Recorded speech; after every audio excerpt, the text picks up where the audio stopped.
Hi guys, it's Professor McDonald, and in this video I'm going to answer for some particular website. The password must start with one of the letters A, B, or C. Then there are three more characters, and each of those characters may be a numeric digit or a letter of the alphabet.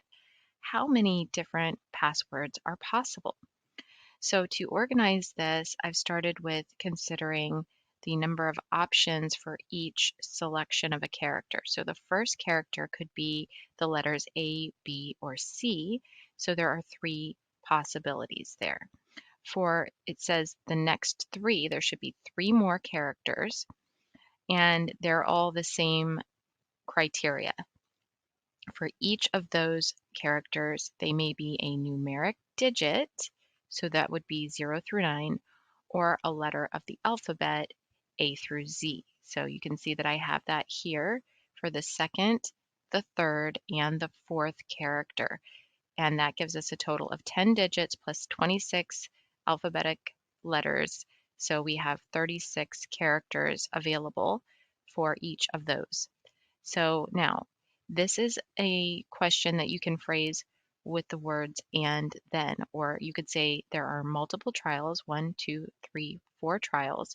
So we should be using the multiplication rule. We want to see if we can get the letter A, B, or C, or we want to know how many ways we could get the letter of A, B, or C first, and then one of these characters, and then one of these, and then one of these, right? So the multiplication rule. Or when we're talking about counting rules, we often call this the fundamental counting rule. So all we're going to do is go ahead and multiply this, okay? We're just going to multiply 3 times 36 for the second trial, the last 3 trials there, like that. Now, of course, a quicker way to do the same number multiplied times itself over and over again is to use an exponent. So you could also do 36 to the power of 3 there to get your answer.